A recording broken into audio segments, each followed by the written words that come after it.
Saya Dr. Luki Safitri Widya Kusuma, seorang SPOG konsultan dari Rumah Sakit Umum Pusat Persahabatan. Yang pertama ingin saya jelaskan dulu bahwa Rumah Sakit Persahabatan saat ini sudah menjadi rumah sakit COVID.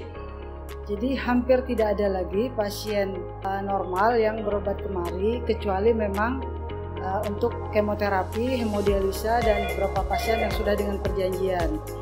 Untuk itu biasanya pasien-pasien hamil yang sudah mendekati waktunya persalinan ataupun yang bermasalah dengan kehamilannya tapi tidak PDP ataupun tidak ada kecurigaan terhadap COVID, sudah kami rujuk ke rumah sakit sekitar dengan surat dari langsung dari direktur utama.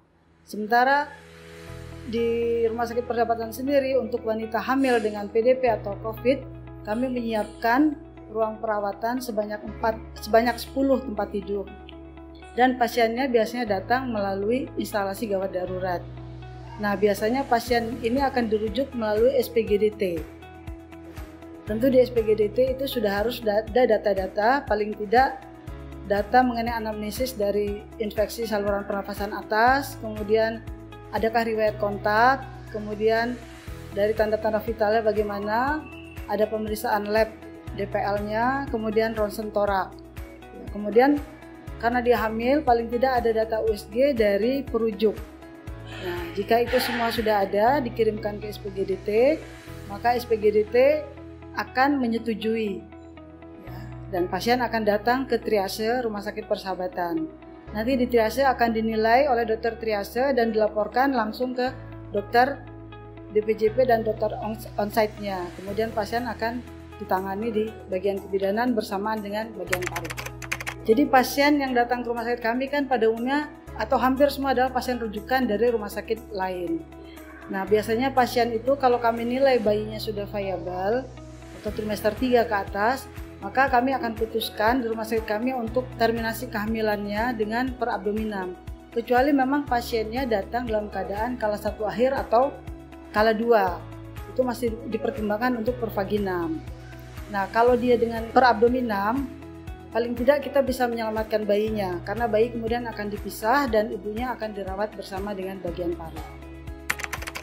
Boleh dilakukan dengan diberikan perlindungan. Biasanya bagian radiologi udah tahu itu perlindungan pada daerah abdomen. Pada ibu-ibu yang melahirkan dan ibu-ibu yang PDP atau COVID positif, bayinya tidak diperizinkan untuk diberikan ASI atau inisiasi dini.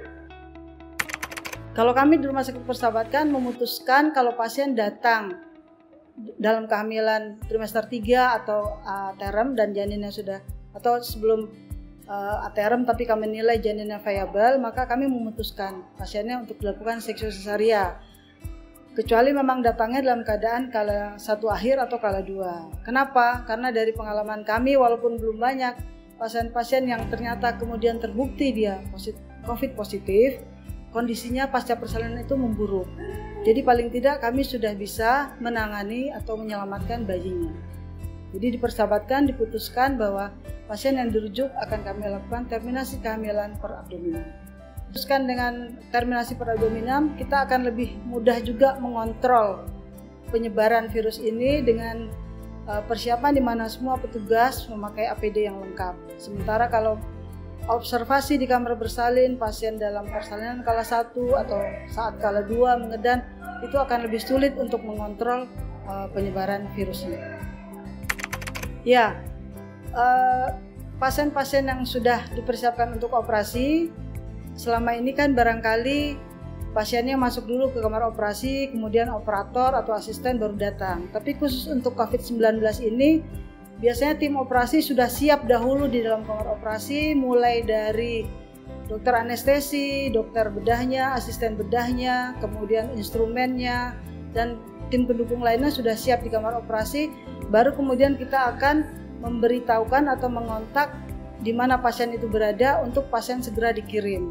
Jadi pasien tidak akan berlama-lama berada di ruang tunggu kamar operasi, karena begitu pasien datang, pasien akan langsung masuk ke ruangan bertekanan negatif.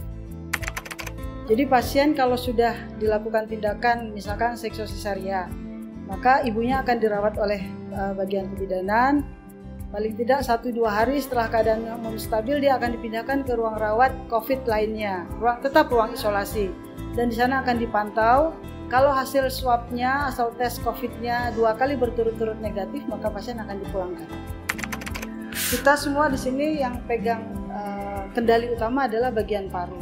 Bagian paru itu sudah memberikan patokan atau guideline untuk pasien yang terkonfirmasi positif COVID-19 dibagi 3, ada tanpa gejala, ada gejala ringan atau gejala sedang. Sementara khusus untuk ibu hamil sendiri kan POGI sudah membuat selebaran atau pamflet bahwa tidak berkunjung atau antenatal normal seperti biasanya kecuali ada beberapa penyulit. Nah, sementara kalau memang dia terkonfirmasi COVID-19 tetap dilakukan terapi. Misalkan untuk kalau dia tanpa gejala, maka dia melakukan isolasi mandiri di rumah selama 14 hari, kemudian diberikan edukasi apa yang harus dilakukan, kemudian diberikan vitamin C untuk 14 hari, kemudian pasien juga mengukur suhu tubuhnya 2 kali sehari, pagi dan malam. Selain itu juga pasien dipantau melalui telepon oleh petugas, oleh fasilitas kesehatan primer seperti puskesmas, dan kontrol di fasilitas kesehatan primer setelah 14 hari untuk pemantauan gejala klinis. Sementara untuk kasus-kasus gejala tadi yang tanpa gejala ya, sementara yang gejala ringan akan ditangani oleh puskesmas, misalkan isolasi mandiri di rumah, kemudian diberikan edukasi dengan apa yang harus dilakukan, juga diberikan vitamin C untuk 14 hari, diberikan kloroquine untuk 5 hari, kemudian diberikan azitromisin untuk 5 hari, diberikan simptomatis gejala COVID seperti demam, dikasih anti demam ya. Kemudian juga diperlukan untuk jika diperlukan pemberian antivirus, dan kemudian kontrol ke fasilitas primer setelah 2 minggu. Nah, sementara untuk gejala sedang akan dirujuk ke rumah sakit darurat seperti Wisma Atlet dengan isolasi di rumah sakit tersebut, kemudian sama obat-obatnya yang diberikan, vitamin C, kloroquine dan azitromisin, kemudian antivirus dan simptomatis gejala-gejala yang didapatkan pada pasien. Sementara untuk gejala berat, nah ini yang banyak kami terima dan pada umumnya pasien dengan gejala berat yang ada di Rumah Sakit Persahabatan. Jadi akan dilakukan isolasi di ruang isolasi yang bertekanan negatif, kemudian diberikan obat-obatan kloroquine, azitromisin, antivirus, vitamin C, kemudian diberikan obat-obat suportif lainnya, dan juga pengobatan komorbid yang ada, misalkan ada hipertensi ya atau penyakit diabetes, karena 2 keadaan ini yang biasanya akan makin memperburuk keadaan. Kemudian akan dilakukan monitor ketat apakah pasien tetap bisa di ruang isolasi saja atau bahkan harus beralih ke ventilator. Ya, tentu pasien-pasien ini diperlakukan sama seperti penanganan pasien PDP yang tidak hamil lainnya. Jadi ada tergantung gejalanya, ringan, sedang atau berat. Tapi pada umumnya yang akan diberikan adalah regimen pengobatan antibiotik, azitromisin, kemudian kloroquine dan antivirus, serta vitamin-vitamin dan obat-obat komorbid lainnya yang diderita oleh pasien tersebut. Jadi karena di Rumah Sakit Persahabatan ini sudah dijadikan rumah sakit COVID, maka pihak rumah sakit dengan tim PPI-nya sudah melakukan zonasi. Jadi rumah sakit ini dibagi menjadi 3 bagian, zona hijau yang aman, zona kuning, peralihan, dan zona merah, di mana di sana dirawat pasien-pasien COVID ataupun daerah-daerah yang menuju tempat perawatan pasien COVID atau daerah tindakan.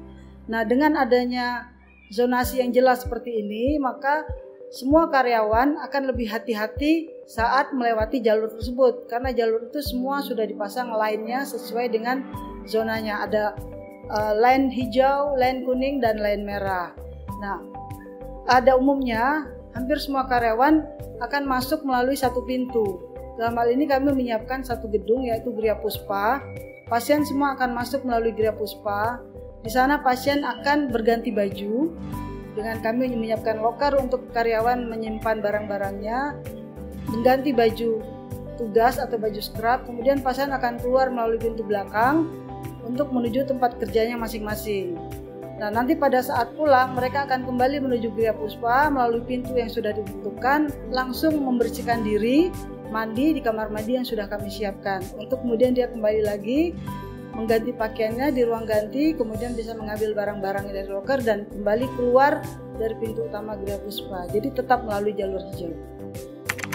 Pada umumnya karena kami sudah tidak menangani pasien-pasien yang normal lagi, jadi pasien yang kami layani di poli itu dengan APD yang sesuai dengan standar di poliklinik. Jadi dokter dan perawat memakai baju scrub dengan baju pelindungnya, kemudian memakai topi dan masker.